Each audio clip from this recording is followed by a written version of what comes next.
अरे प्रभु को गिन गिन के गालियां देता था शिशुपाल। ये जब शिशुपाल प्रकट हुआ तो बुआ का ही लड़का था, 4 भुजाएं थी। तो इसके जन्म उत्सव के समय फिर श्री कृष्ण बलराम जी भी गए हुए थे। तो आचार्य ने जन्म कुंडली उस समय बाची कि महावीर होगा, ऐसा ऐसा सब वर्णन करते रहे और कहा ये उन्हीं के हाथ से मारा जाएगा जिसकी गोद में डालने पर इसकी 2 भुजाएं हट जाएंगी। तो वहां जितने आए हुए थे रिश्ते नातेदार, समाज के श्रेष्ठ श्रेष्ठ जन, सबकी गोद में शिशुपाल को, और जे भी भगवान श्री कृष्ण की गोद में डाले 2 भुजाएं गिर गई। रो करके उनकी बुआ ने कहा कि मैं भिक्षा मांगती हूं कि मेरे बालक की आपके हाथ से हत्या नहीं होनी चाहिए, तो उनका 100 अपराध क्षमा करता हूं। तो उन्होंने सोचा 100 अपराध काहे को करेगा, का 100 अपराध तक मैं इसे बिल्कुल कोई दंड नहीं दूंगा, वचन देता हूं। ये जब से तोतली वाली बोलना शुरू किया तब से भगवान को गालियां देना शुरू किया था। इसका स्वभाव ही ये वैर, पूरा ऐसा वैर, भगवान को गालियां देता। जिस समय सब धर्मात्माओं राजाओं की सभा भरी हुई थी और भगवान श्री कृष्ण की अग्र पूजा हुई, सब तो सह गए, शिशुपाल खड़ा हो गया और ऐसे कटु वचन बोले। महाभारत में लिखा, हमने स्वाध्याय में पढ़ा था, ऐसे कटु वचन बोले कि कोई भी नाराज हो जाएगा उससे।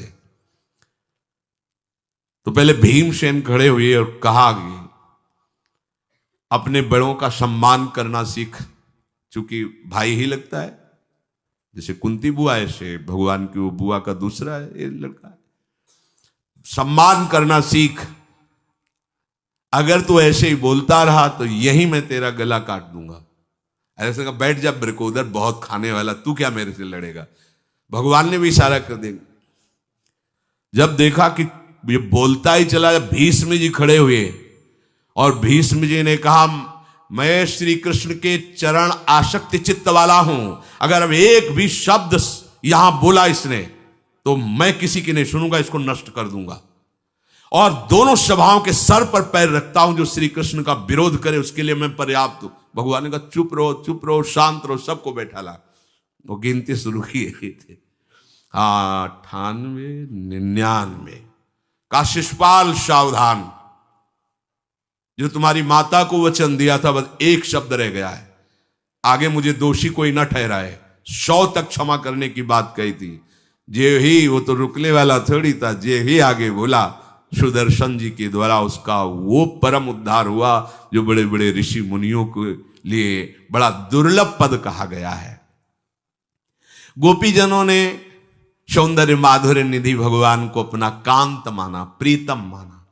एक ही वृत्ति, कितनी गजब की वृत्ति गोपीजनों की है कि सब कार्य करते हुए कृष्णाकार वृत्ति है। बेचने दही जा रहे हैं, बोल रहे कोई कृष्ण ले ले, दामोदर ले ले, माधव ले ले। कैसी वृत्ति है, देखो कैसी उच्च कोटि की अवस्था है।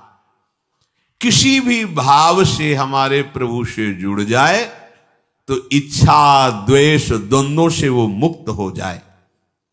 और जब तक ये ठीक है, ये बेठीक है, इस तरह के द्वंद्व तुम्हारे हृदय में बने रहेंगे, तब तक मूढ़ता रहेगी और उससे पतन होता रहेगा। संसार का संबंध दृढ़ होता है इच्छा से। बहुत सुंदर बात है, संसार का संबंध दृढ़ होता ही है इच्छा से। इच्छा खत्म, संसार का संबंध खत्म। कितनी बढ़िया बात है। पर हम भागे घूम रहे हैं इच्छाओं की पूर्ति के लिए। जब एक बता दिया कि समुद्र है भगवान, जो चाहिए इन्हीं से क्यों नहीं, पर इनसे मिलने के लिए भी तुम्हें शराब छोड़ना पड़ेगा, तुम्हें मांस छोड़ना पड़ेगा, व्यभिचार छोड़ना पड़ेगा, गंदे चिंतन छोड़ने पड़ेंगे। वो राजी नहीं हो तो करो पाप और चाहो सुख। ऐसा कैसे हो सकता है? यही है जीव की परेशानी, यही है।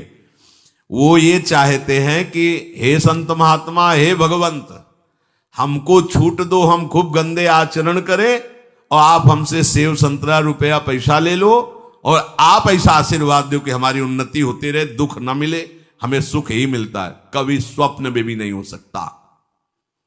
तब लग कुशल न जीव कहूं, सपने हूं मन विश्राम, जब लग भजत न राम कहूं, शोक धाम तज काम।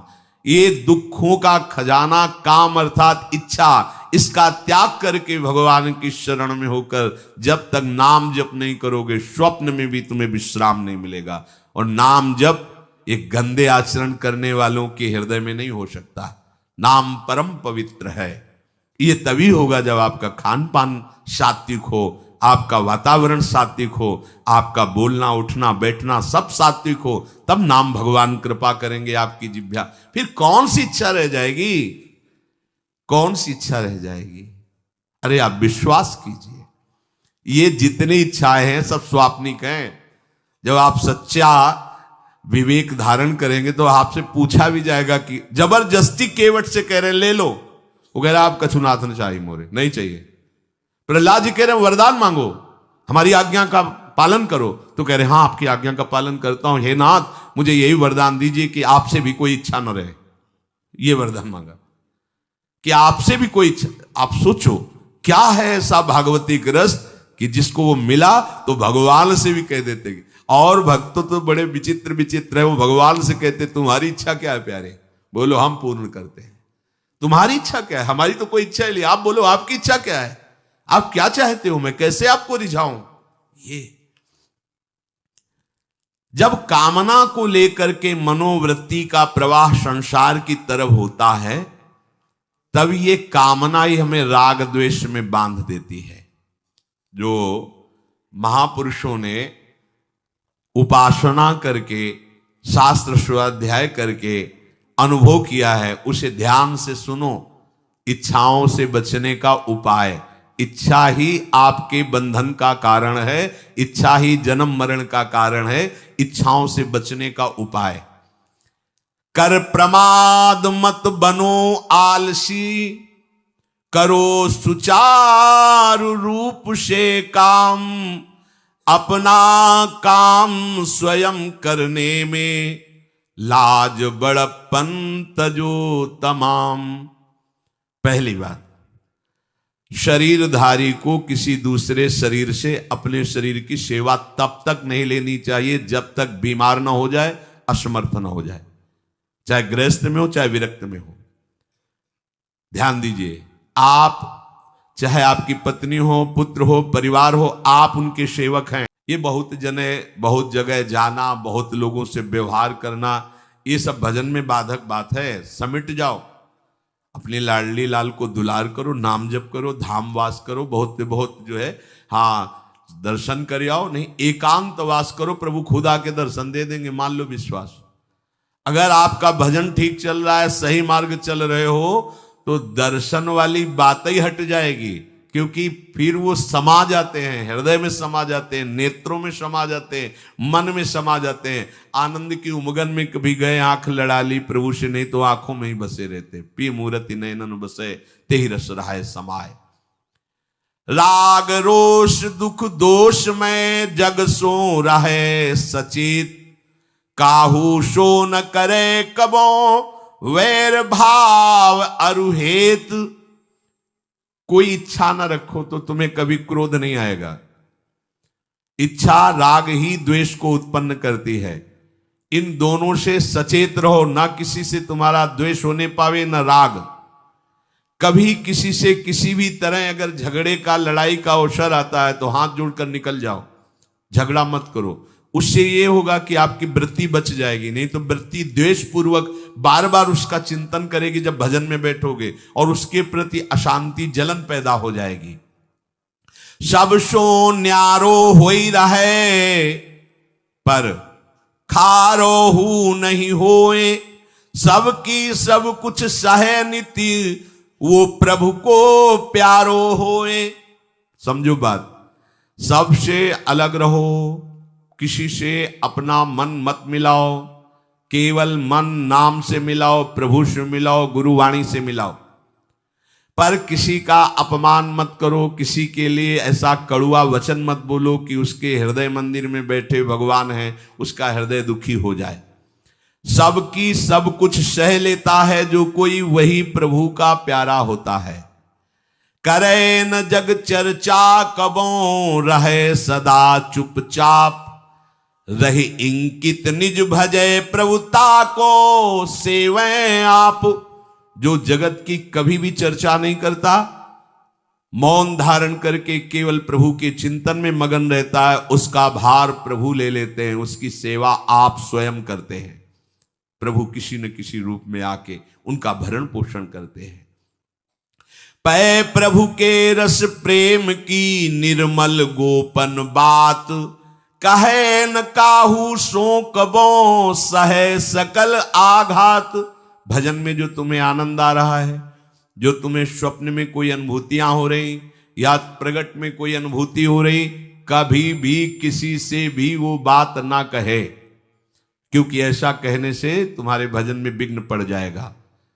सारी की सारी बातें पचा लो। जैसे तुम गुप्त रूप से गलतियां करते हो, कभी नहीं बोलते हो, लेकिन कोई भी भागवती की अनुभूति छोटी सी भी होगी तो सभा में बोलने का मन होगा, क्योंकि उससे हमारी प्रशंसा होगी, अहंकार का पोषण होगा। बिल्कुल नहीं। भजन संबंधी कोई भी आनंद की बात, कोई भी भगवदानंद अनुभूति कभी किसी से न कहे, एकदम छुपा जाए। अगर कोई ऐसा कि हमने तो ऐसे लक्षण आप में देखे, हाँ नहीं ये तो ऐसे ही तुम्हें यहाँ हंसुआ, हमारे अंदर ऐसा कुछ नहीं। कोई भी भागवतिक वृत्ति कहीं अपने में आरोपित करके प्रदर्शन का कार्य न कर दे। सही न सके पिय की तनिक निंदा, जो कहूं होए सहज त्याग सर्वस्व करी, डारे निज को खोए। यदि अपने आराध्य देव की कोई निंदा कर रहा हो तो वहां सहन न करे। सही न सके पिय की तनिक निंदा, जो कहूं होए। संत शंभु श्री पद अपवादा, कही सुनी तास मर्यादा, काटी जीव तासु जो बसाई, श्रवण मुनि न चले पर आई। यदि हमारे कोई आराध्य देव गुरुदेव की निंदा कर रहा है, ताकत हो तो उसकी जबान बंद कर दे, नहीं तो कान में अंगुली डाले उठ के चल दे, दोबारा उसका कभी चेहरा न देखे। भरत जी ने माता कैकेयी से कहा कि आपने हमें निमित्त बनाकर 14 वर्ष का वनवास भगवान श्री राम को दिया, इसलिए आज के बाद में कभी तुम्हें मां नहीं कहूंगा, पापिनी कभी तेरा मुख नहीं देखूंगा। भरत जैसे भगवान के अवतार परम पवित्र माता कैकेयी के लिए ऐसे कटु वचन बोले, आज के बाद कभी मां नहीं कहूंगा, है पापिनी तेरा कभी मुख नहीं देखूंगा। ये जो हमारे इष्ट की निंदा कर दे, हमारे गुरुदेव की निंदा कर दे, हम उसे आदर देंगे, हम उसको बात सुनने के लिए बैठा लेंगे। हाँ और बाओ, हमें और गंदा करो। सहज त्याग सर्वस्व करी, डारे निज को खोए। अपने अपनत्व को अपने आराध्य देव में सहज समर्पित कर दे। या जग में जाके हृदय ऐसो प्रेम समाए, हरिता को अति चाव सो रखें सदा अपनाए। इस जग में जिसके हृदय में ऐसी निष्ठा होती है, तो हरि उसे अपना मान करके फिर स्वयं उसका भार लेकर इस संसार में रखते हैं, अर्थात उससे वही कराते हैं जिससे जग मंगल होता है। निर्मल या प्रभु प्रेम की महिमा कही न जाए, अति प्रेमी जो श्याम को हरि ही नित्य बसाए। दुख में संतत सुख लहे, सो आवे यही बाट, नाहित क्यों रचना करे, कपट नरक को ठाठ। जो निर्मल भगवत प्रेम है उसको कहा नहीं जा सकता, वो अनिर्वचनीय है। ऐसे निर्मल प्रेमी महात्मा के हृदय में श्याम सुंदर निरंतर वास करते हैं। इस निर्मल प्रेम को जिसे प्राप्त करना हो तो कमर कस ले, दुख का मार्ग है, इसमें दुख में चल करके महासुख में पहुंचा जाता है। कह रहे दुख में संतत सुख लहे, सो आवे यही बाट। भारी से भारी विपत्ति, अपमान, तिरस्कार में भी जो सुख का अनुभव करते हुए भगवत भजन करते रहते हैं, वो जाते हैं उस महासुख परमानंद में। नहीं तो कह रहे ना ही तक क्यों रचना करे, कपट नरक को ठाठ। फिर ये बातें बनाने से नरक ही मिलेगा, भगवत प्राप्ति नहीं होगी। इसलिए इच्छा और द्वेष का त्याग करके अपने आराध्य देव के निरंतर चिंतन में मगन रहो। भजन का फल है अपना अस्तित्व मिटा देना, कोई भी इच्छा ना रह जाना, तो श्री भगवान स्वयं उसके हृदय में बैठ करके सब योगक्षेम का वाहन करते हैं। जैसे अहंकार से हम सोचते हैं ये हम नहीं करेंगे तो कैसे हो जाएगा, तो पूरी सृष्टि तुम्हारे करने से हो गई है क्या? जिन्होंने एक संकल्प में अनंत ब्रह्मांडों का सृजन, पालन और लय करते हैं, करते रहेंगे, उन प्रभु को पहचानने के लिए मनुष्य जन्म हुआ है। यही परम कर्तव्य है, हम भजन करके उनमें लीन हो जाएं, उनको जान जाएं, तो महान दुख से हमारा छुटकारा हो जाए।